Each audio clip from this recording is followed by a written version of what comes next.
Pronto, agora sim, bora para cima. Né? Eu estou gravando aqui para colocar na plataforma para vocês também. Para aqueles que não puderam acompanhar, agora na plataforma estará disponível. Beleza? Então vamos lá, ó. Maria Eduarda entrando, seja bem-vinda. Vamos aqui para cima. Gente, aquela primeira aula que eu dei sobre a evolução dos modelos, aquela aula ali foi mais geral, tá certo? Tem algumas coisas lá que não cai para ti a nível médio. Vamos recapitular algumas coisas aqui, ó. A primeira ideia de átomo vem lá da Grécia Antiga, com dois caras, basicamente, Leucipo e Demócrito. Eles tiveram uma ideia assim: se você pegasse uma folha de papel e rasgasse em pedacinhos cada vez menores, chegaria a um pedacinho que seria incapaz de dividi-lo. Tá certo? E a esse pedacinho aí a gente chama de átomo do papel. E eu até faço isso em sala, né? Para que fique mais visível. Mas o primeiro modelo atômico de fato que surgiu foi esse aqui, ó.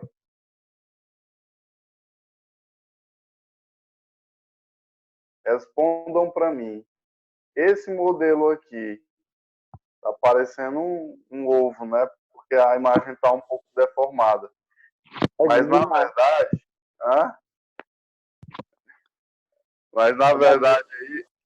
mas na verdade é para ser uma bola de sinuca. Olha aqui, ó. O desenho ficou perfeito, né? Aí a gente considera algumas características da bola de sinuca. Ela é esférica, maciça. Maciça quer dizer que não tem espaço. Tá certo? Não é oca. E ela é indivisível e indestrutível. Esse primeiro modelo aí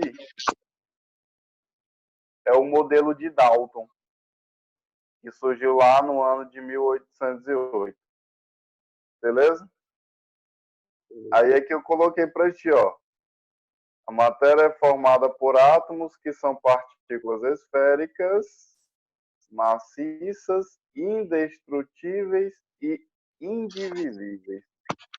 Ok?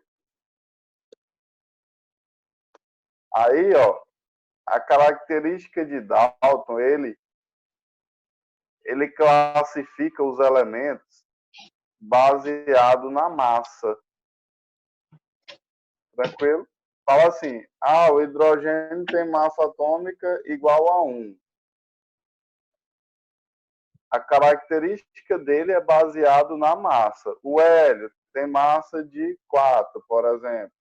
Cada elemento ele atribui a uma massa.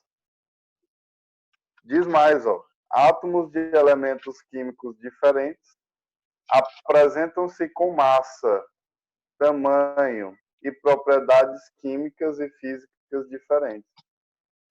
Então ele fala que, por exemplo, o hidrogênio, que tem massa. Massa fica onde? Em cima ou embaixo?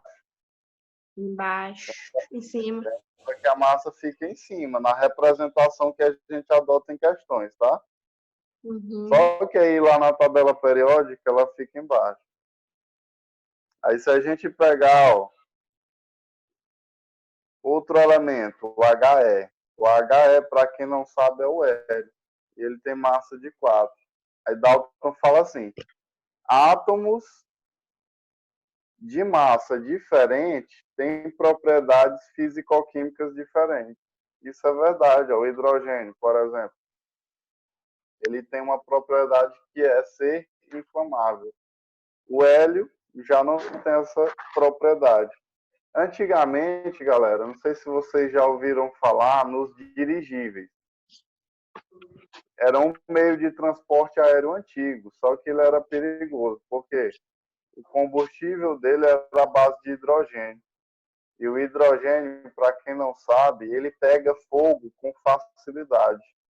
Ou seja, ele é inflamável. Aí descobriram, depois de um tempo, que para que correr esse perigo se eu tenho hélio? E o hélio não pega fogo com facilidade. É muito difícil. Aí se utilizaram hélio como substituição ao hidrogênio. Então, o que eu quero que tu aprenda de Dalton é que o modelo atômico dele, para Dalton, o átomo é como se fosse uma bola de sinuca. É uma esfera maciça, indivisível e indestrutível. Vamos lá, prosseguindo.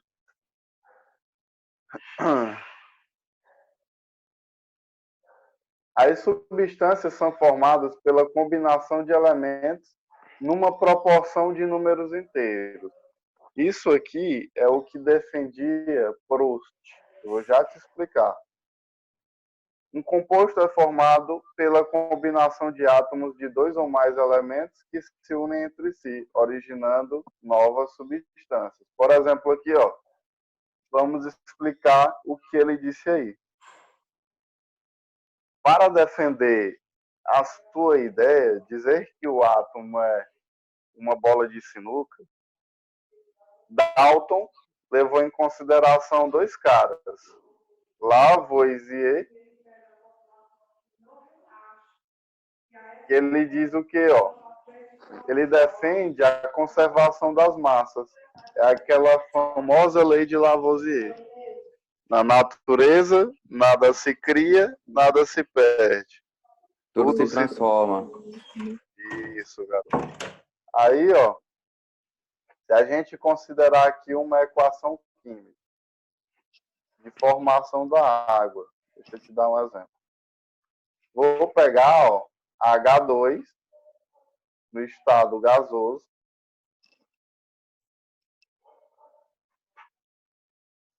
mais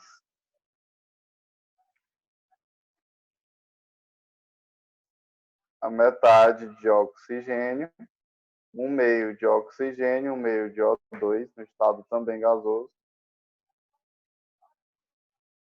Aí aqui vamos dizer que vai formar água, tá? H2O, por exemplo.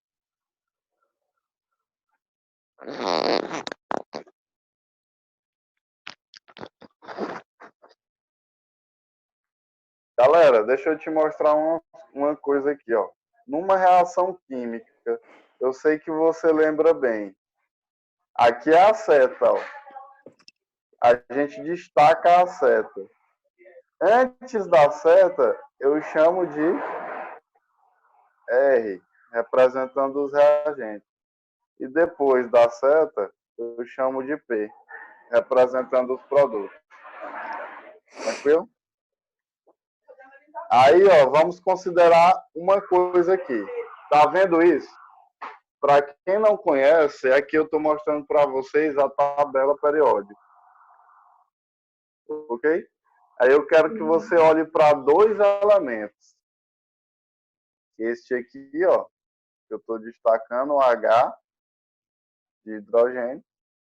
E olhe para cá, para o O.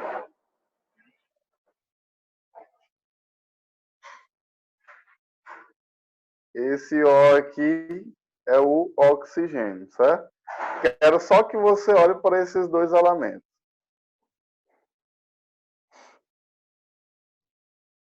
Tá, agora me respondam. Se você olha para o hidrogênio, aqui, ó, tem uma informação. Um lá em cima. Esse um lá em cima é o quê? Alguém sabe me dizer? É a massa? Alguém mais? Alguém mais? Bora, galera. Gente, todos esses números aqui em cima são os números atômicos, ó. Z. Lembra lá que na tabela periódica é diferente. Tá ok? Na tabela periódica, a gente representa em cima o número atômico. Então, se você está vendo o número 1 aqui, o número atômico do hidrogênio é igual a 1. Aqui o hélio, ó, 2. Então, o número atômico do hélio é 2, do lítio 3, do berílio 4. A tabela periódica, a gente vai ter uma aula dela específica, mas eu já adiantando aqui para ti que ela é toda organizada em ordem crescente de número atômico. Primeiro 1, 2, 3, 4 e assim vai. Em cima é o número atômico. Embaixo é a massa. Tá? Olha aqui, ó. Se tu vê aqui do ladinho aqui, ó, do elemento, vou apagar aqui para ti. Na própria tabela periódica já diz isso para ti, ó. Em cima, número atômico. Aqui H é o símbolo. O nome do elemento, hidrogênio. E a massa fica lá embaixo. Beleza? Uhum. Seja bem-vindo, Tauan, que entraram agora também. João Gabriel, sejam bem-vindos. Valeu. Beleza. Aí, ó. Você percebe que a massa do hidrogênio é quanto? 1,008. Tá dando para você ver aí? E a massa do oxigênio, ó, do O, é 15,999. A gente pode aproximar a massa do oxigênio para 16. E a massa do hidrogênio, você considera que é 1. Ok? Então vamos aqui, ó. Nessa reação que eu coloquei para vocês, aqui tem H2. Como é que a gente calcula a massa dessa substância? É só colocar a massa de um hidrogênio, que é quanto? 1, e multiplicar pela quantidade de hidrogênio. Então, multiplica 1 vezes 2. Então, a massa aqui, ó, de hidrogênio vai dar 2. Depois, como é que a gente faz para calcular a massa de oxigênio? Repete esse número da frente aqui, ó, que é 1 sobre 2. Aí você faz o seguinte, coloca entre parênteses quanto é a massa do oxigênio. A massa do oxigênio aqui, ó, a gente viu que era 15,999. Ou seja, um valor muito próximo de 16. Então, a gente considera 16 para facilitar nos nossos cálculos. Então, eu vou colocar 16 multiplicado pela quantidade de quem? De oxigênio, que é 2. Ok? Aí a gente faz assim. Primeiro que está entre os parênteses, né? Quanto é 16 vezes 2? Dá 32. 32. Aí aqui, ó, você pega e multiplica em cima. 1 vezes 32. 32. Dá o quê? 32. 32. E embaixo sobra quem? O 2. Ficou 32 sobre 2, que é a mesma coisa que 32 dividido por 2. Que é igual a 16 gramas. Não é isso? Então, para o hidrogênio eu achei 2. E para o oxigênio eu achei 16. Para quem tiver em dúvida ainda como calcula a massa do elemento, é só tu pegar, ó, a massa que está lá na tabela periódica, massa atômica, Ela fica onde? e você multiplicar pela quantidade. Fica lá na tabela periódica.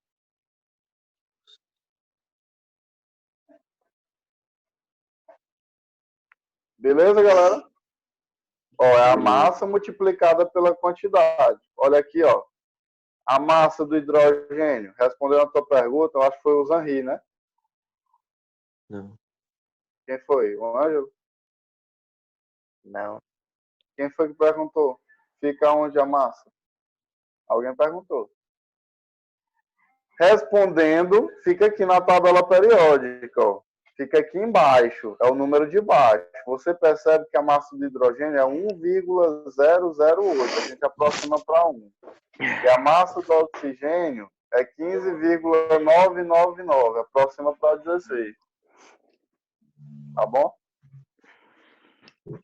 Aí a gente pegou a massa do hidrogênio, que é 1, multiplicou pela quantidade de hidrogênio, que é 2.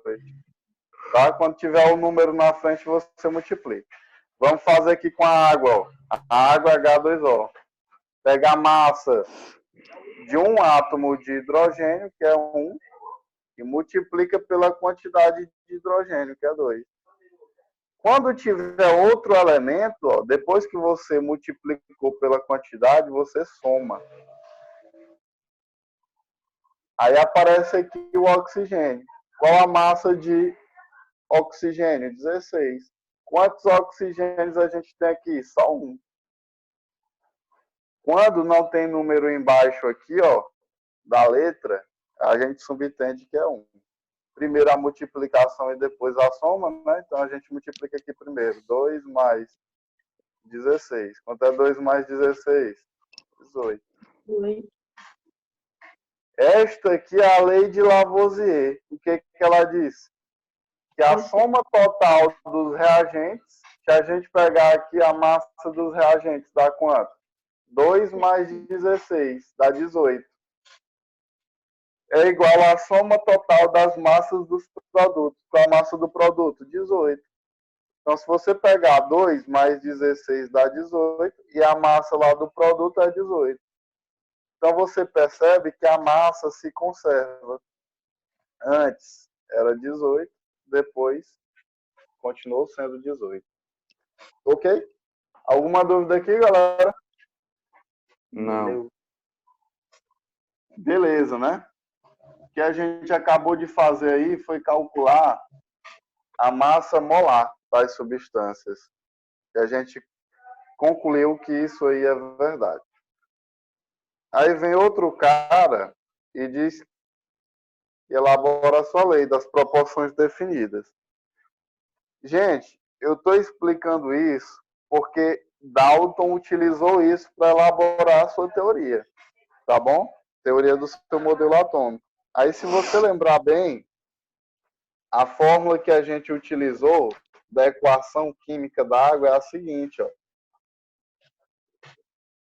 H2 gasoso, lembra lá do slide anterior?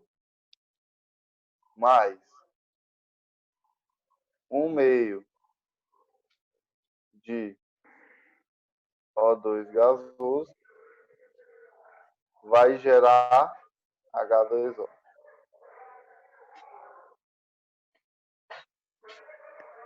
Beleza? Aqui eu quero só que você olhe para os números da frente. Aqui tem algum número? Tem não, professor. Então, que número é que a gente subentende? Subentende-se que é 1. Na frente. Esse número da frente a gente chama de coeficiente estequiométrico. Aqui a gente tem algum número? Tem, ó. 1/2, que é a mesma coisa que 0,5. Aqui a gente tem algum número na frente? Tem não, mas você subentende-se que é 1. Se eu pegar toda essa equação, agora só olha para cá, para os números. Não olha para as letras, não olha para a substância. Tá certo? Se você pegar, ó, e multiplicar essa equação aqui, toda ela por 2. Aí a gente vai pegar 2 vezes 1, que dá quanto? 2. 2 vezes 1/2. Vou fazer aqui, ó, para quem tem dúvida. 1/2 vezes 2. É Dá só 1. você cortar, ó. Não aparece 2 em cima e embaixo? Você pode cortar esse 2 com esse aqui. Porque é uma multiplicação. Dá o quê? 1. E multiplica 2 vezes 1, que dá quanto? 2. 2. Agora, galera, a gente não vai multiplicar por 2. Vamos multiplicar por 4. Vamos ver como é que fica.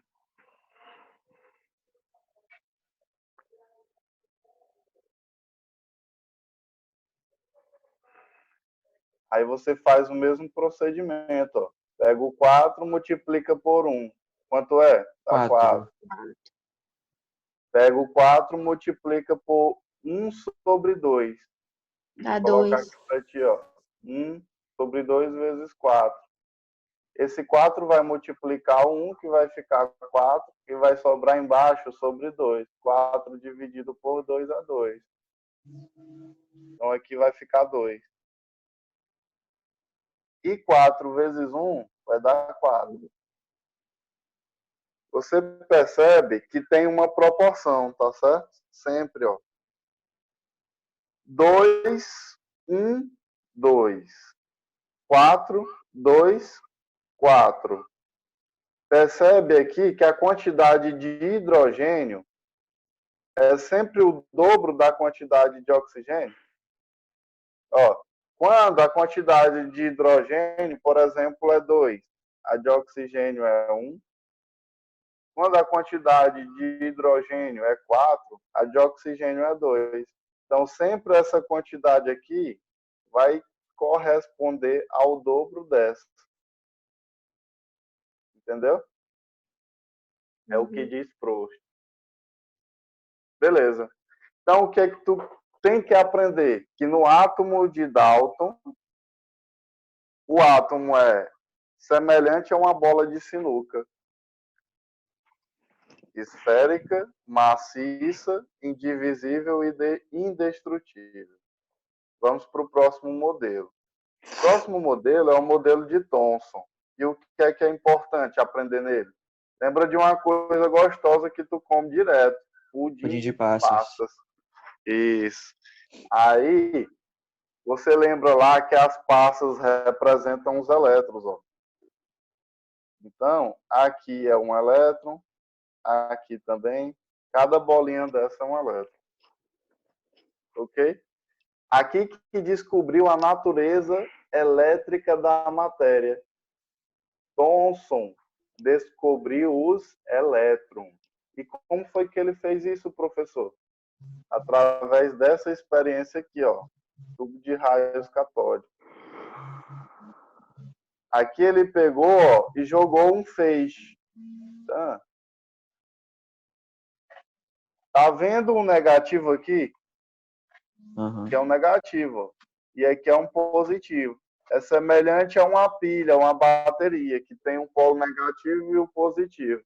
Gente, quem é que atrai o positivo? Negativo.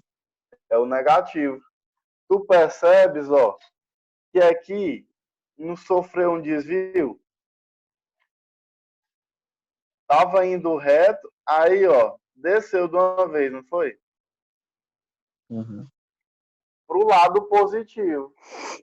Se desceu para o lado positivo, esse raio tem a característica de quê? De negativo. Porque sempre o positivo vai atrair o negativo. Do outro lado tem um negativo, né? O raio fez o quê? Ele foi se afastar do negativo. Tá vendo aí? Então, essa foi a descoberta do elétron por Thomson. Aí lembra lá do pudim de passas, ó. Ok? Aí, tá vendo essa esferazona aqui positiva? Ele subentendeu assim, rapaz, se o átomo é neutro, se tem negativo, deve haver um positivo. Bacana? E ele diz isso aqui, ó, que os elétrons se propagam em linha reta, os elétrons possuem massa, mas lembra de uma coisa, a gente considera a massa do elétron, considera? Não. Considera. Lembra do desenhozinho que eu fiz lá? A massa do próton era um cara assim, ó. Oh, desenho bonito. A massa do nêutron era um cara assim, ó. E a massa do elétron era só um palitinho. Significa dizer o quê? Que ele tem massa. Só que a massa dele é desprezível em relação a esses dois aqui. É como se tu pegasse, por exemplo, um elefante e colocasse numa balança.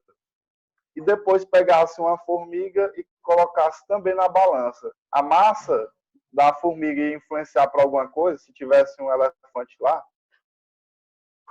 Não, Não, né? não. Então é como se fosse o elétron, tá? A formiga é como se fosse o elétron.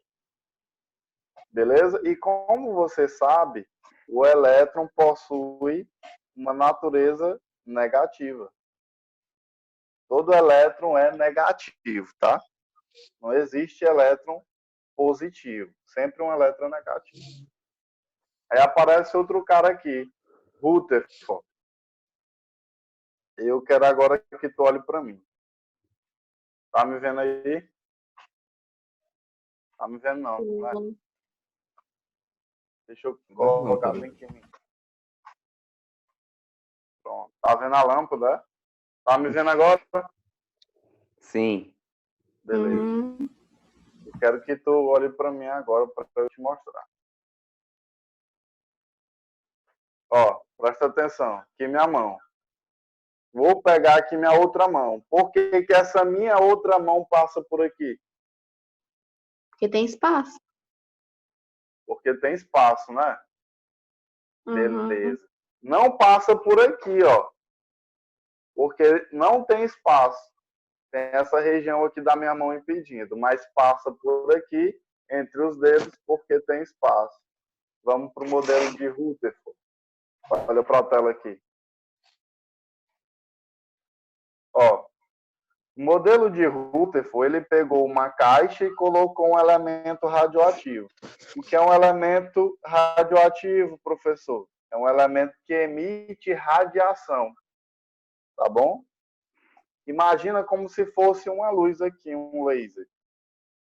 Aí, ó, Rutherford pegou esse elemento e jogou aqui contra uma fina lâmina de ouro. Aí ele percebeu que a maioria aqui, ó, das partículas passavam. Se passa, significa o quê? Diga aí para mim. Se a maioria dessas partículas aqui passam, significa o quê? Tem espaço. Tem espaço. Isso. Então ele percebeu que no átomo ele não é maciço. Ou seja, ele não é todo preenchido. No átomo tem espaços. Aí ele percebeu aqui, ó, que a maioria das partículas passavam por causa do espaço. Outras partículas batiam e voltavam. Outras batiam, mas sofriam desvio. Tá ok? Aí ele concluiu o quê, ó? A maioria das partículas atravessou. Algumas partículas eram desviadas, algumas ricocheteavam, tá bom? Mas a contribuição mais importante é o espaço, tá bom? Ele descobriu que existia espaço ali no átomo. Bacana. Então, essas aqui foram as ideias que a gente discutiu. Aí eu quero que tu olhe para cá. Esse núcleo aqui, na verdade, até é grande. Eu nem conseguiria representar isso aqui na tela do computador para vocês. O modelo atômico de Rutherford é como se você pegasse uma formiga e colocasse lá no centro do Maracanã. E o que ficava na arquibancada ali, ó, eram os elétrons. tá? Para o átomo de Rutherford. A formiga é muito pequena, né? Em relação ao estádio, praticamente imperceptível. Então, é mais ou menos assim, ó. Aqui é o núcleo e existe um espaço enorme entre o núcleo e a eletrosfera. A eletrosfera, como você já sabe, é onde estão os elétrons. Beleza? Então, existe um espaço enorme daqui para cá. Aí ele falou que é o sistema solar, é semelhante ao sistema solar. O Sol seria o núcleo e aqui, ó, esses planetas seriam os elétrons. Ok, galera? Beleza. Gente, a gente sabe que os prótons... Deixa eu só colocar isso aqui para ti, para ficar bem gravado na tua memória, ó. Os prótons têm qual carga?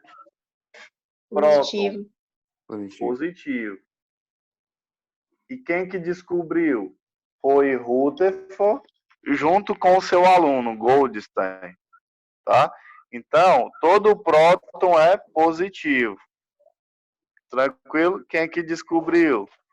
O Rutherford, colocar um R, e o seu aluno, Goldstein. Outra coisa, você sabe que o elétron é negativo. Vou colocar um menuzinho aqui, ó. Quem que descobriu o elétron? Vou colocar um T de Thomson. Ok? A gente estuda também outra partícula subatômica, conhecida como nêutron, né? Quem foi que descobriu o nêutron, professor? Foi Chadwick. Tá bom? Então, ó, vou representar aqui o nêutron. Ele não está feliz nem triste. Então, ele é neutro. Tem carga o nêutron? Não apresenta carga. É sem carga. Quem descobriu? Chadwick. Vou colocar um C. Beleza? Então, fiz um resumo aí para ti das principais subpartículas atômicas. Próton, elétron e nêutron. Aí está falando que a gente já explicou. E o último modelo aqui, galera, para vocês, é o modelo de Bohr. Eu gosto muito desse modelo porque ele explica muitas coisas, tá? Ele diz o quê, ó, Bohr? Ele diz que os elétrons estão em órbitas circulares ao redor de um núcleo central, sem absorver nem emitir energia espontaneamente. Outra coisa, o átomo possui um número limitado de órbitas, níveis ou camadas de energia. Você tem que aprender uma coisa, ó, que cada uma dessas órbitas tem um nível específico de energia.